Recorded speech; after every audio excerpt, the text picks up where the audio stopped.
We recently talked about how to deal with feeling obsessed with the narcissist, even after the relationship ends. But what do you do when you're not the one who's obsessed? What happens when the narcissist is the one who's obsessed with you? And why would that even be the case? Why would a narcissist remain obsessed with you even when they are the ones who discarded you? It would certainly make more sense if you were the one who ended the relationship, right? But even then, how long does it go on? And why does the narcissist stay so obsessed with you? Let's talk about it. After you've been discarded by the narcissist, or you discarded them and went no contact, you will very often notice that they're still quite obsessed with you.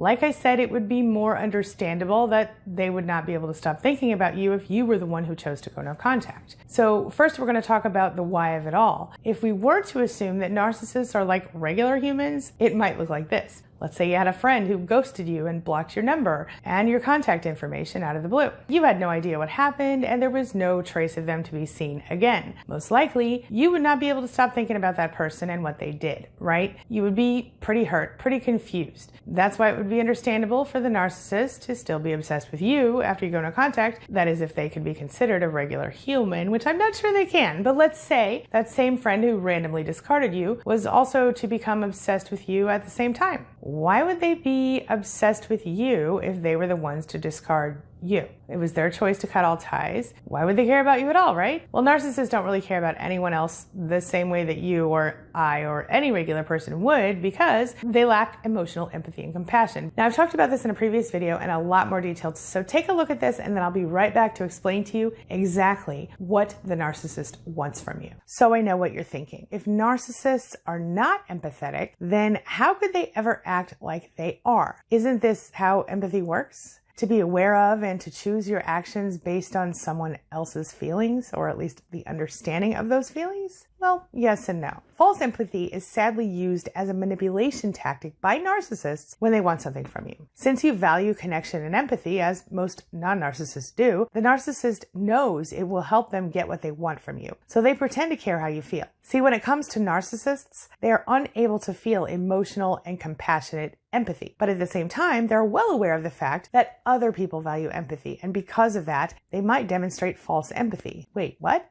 Yeah, this is why it's so confusing and so difficult to detect a narcissist early in a relationship. Let's talk about the narcissist's sort of empathy deficit, shall we? Here's the thing. When we say narcissists have no empathy, we don't necessarily mean that they're not capable of figuring out how you feel. What we mean is that narcissists don't feel empathy in the same way as most people do. They have no compassion, no remorse, and they don't feel regret unless they regret a choice they made because it negatively affected them in some way. So in other words, the narcissist is capable of understanding exactly what you think or feel on a cognitive level, but not an emotional one. They can think about what someone else is feeling, but it doesn't affect their emotional state directly, nor does it play a part in how they treat the other person. The exception is when the narcissist thinks someone feels negatively about them. This situation will make them feel angry, offended, and generally upset. And that usually manifests itself in narcissistic rage and narcissistic injury. The truth is that while narcissists find it very easy to learn the motions on how to appear empathetic, they're usually just imitating what they've seen others doing. And that is exactly when they're using false empathy. So there's one reason they're still obsessed with you, even if they are the ones to discard you, and that all boils down to one thing: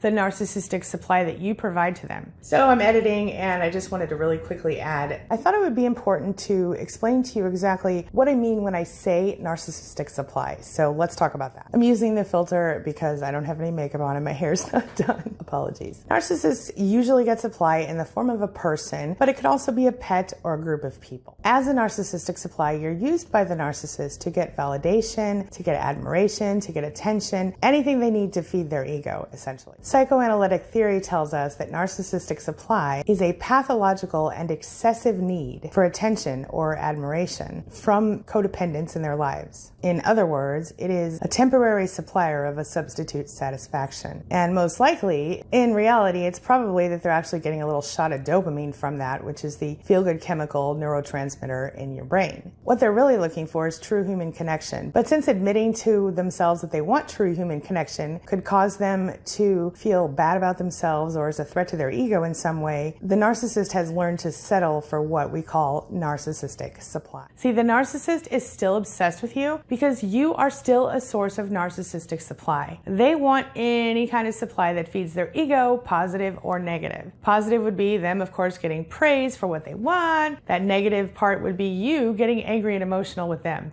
They like it. The supply might even be neutral, like you just being there in their life. They need it, and you have become the perfect source over the years. That's why they're obsessed with you. One thing to remember is that literally everybody wants to be noticed, loved, heard, validated, etc. So when anyone dismisses your pain and your suffering or your amazing accomplishments, that hurts, and you would understandably be upset. But narcissists, they need that all the time, 24/7. Of course, you as a non-narcissist, you only want that stuff when there's good reason for it, right? Like when you've done something to deserve that. But you never demand it because you might be secure enough in yourself to know that you would be noticed and cared for under normal circumstances with normal people. You might not know this if you've been dealing with a narcissist for very long, but in either case, the narcissist never gets that secure. Now, when you're in a relationship with a narcissist, there are 3 main phases that you're going to find yourself going through with them. This is, of course, the idealization or love bombing phase, where you are showered with fake love, which makes you believe the narcissist is like your soulmate from heaven. And then the next phase is where they devalue you and you begin to see their true colors, but they're cruel and they're condescending and they find things wrong with you. And then that last phase, of course, when they discard you. Being in a relationship with a narcissist is a whole lot like being on a roller coaster. Sometimes you feel absolutely cherished and loved and adored. Other times you feel like you're no better than the dirt on the bottom of somebody's shoe. Sound familiar? Devalue and discard happens after all the love bombing. Once you are in the relationship with the narcissist, believing that you've had this wonderful gift of a person in your life who is your soulmate. They've showered you with gifts. They've planned special trips. They've taken you away. They've done romantic gestures and planned special dinners and brought you gifts and flowers and chocolate or whatever it was that you enjoy to suck in. But now you're in it. You've been in it for a little while, and the things that you thought you loved about them, the things that they led you to believe was true about them, starts to diminish, and you start seeing the change. And not only changes in them, but in changes in the way that they treat you. When a narcissist begins to devalue, it can feel confusing because up to that point, usually they were in the love bomb part of the relationship. Once the devalue starts, it can start off, at first it can either be a big hit, like all of a sudden everything you're doing is wrong and you have an urge to fix it and make it better, because of course it had to be you since they are this wonderful loving person. Or it can take the form of really slight digs or a cruel joke or dissatisfactions that seem out of place and you think that they're just having a bad day. So it can come on strong or it can be subtle, and it can go on for a while this way. You get devalued, you get discarded, you get abused. Once you get past the fun part where you're actually being treated with love and respect, you hit the good old devalue phase. That is the worst part because going through the discard phase feels a whole lot like having your soul ripped out and your heart ripped out and having them twisted all together and stomped on and pushed down into a little pulp. Yeah, I know that sounds dramatic, but if you've been there, you know that that is actually under dramatic for the circumstances. It could start off subtle. They might say something about your weight or about your hairstyle or the way you dress, or some kind of insult that they might brush off as a joke, or playful teasing, or something to make it seem like it wasn't intended that way. But it was. They do things like gaslight. They project issues onto you. So if they are feeling a certain way, they start telling you you're feeling that way. If, say, they're cheating, suddenly you're the one cheating in their eyes or in their words. So they start blaming you for things that they are possibly doing. They can nitpick.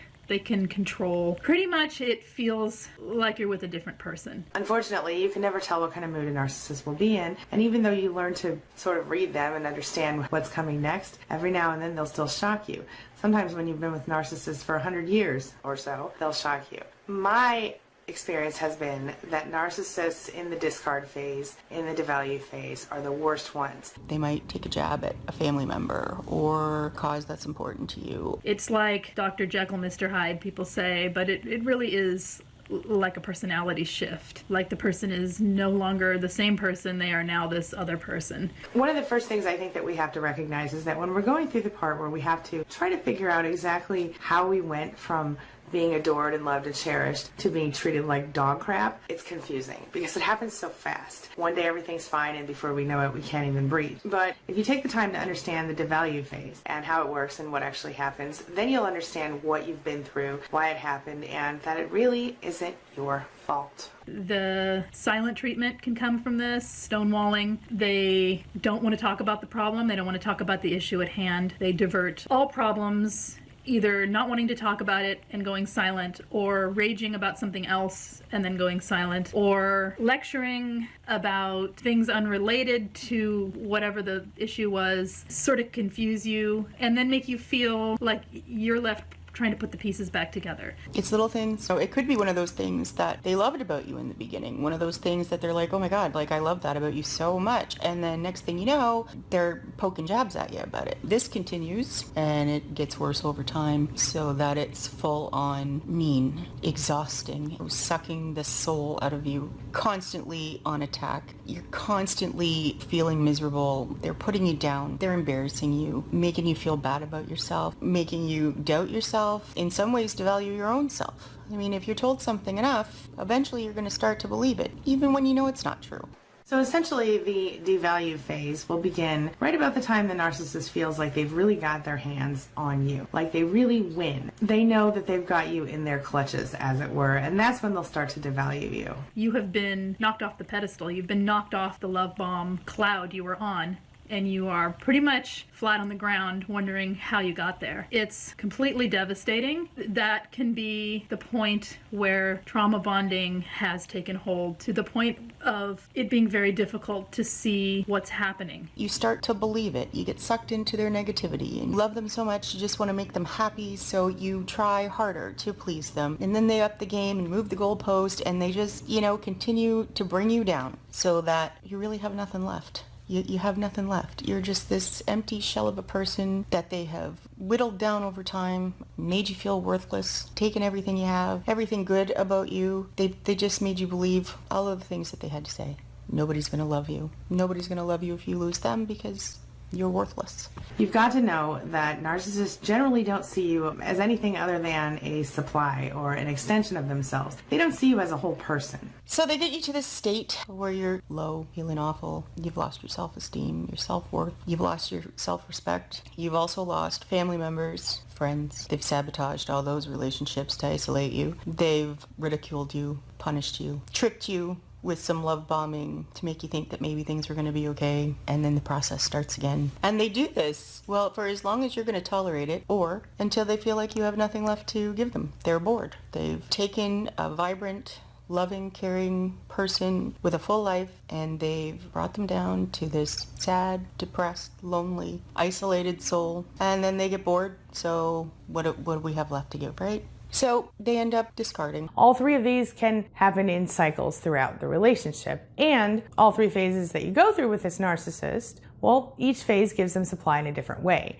So if they don't get that supply, it's kind of like if you had to go without food or water for a couple days. Very threatening to them. And that's why they are obsessed with you.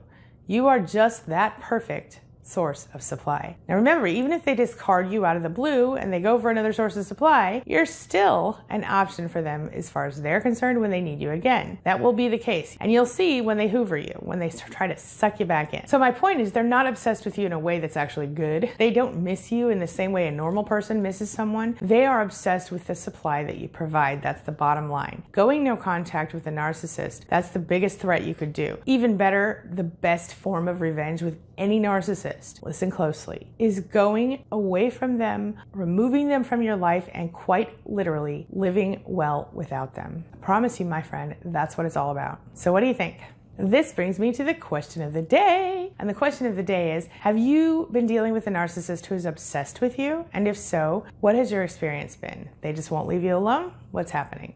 Share your thoughts, share your ideas, share your experiences in the comment section below, and let's talk about it. I'm going to share a video for you right here that's going to help you figure out how to deal with a narcissist who is obsessed with you and who hoovers you back in. So take a look. As always, thank you so much for being a part of my day and a part of my life. And hey, thanks for letting me be a part of yours. It really does mean a lot to me.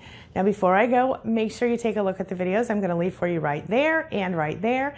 And while you're here, hit that subscribe button right over there so we can stay connected and continue on this healing journey together. I'll see you soon.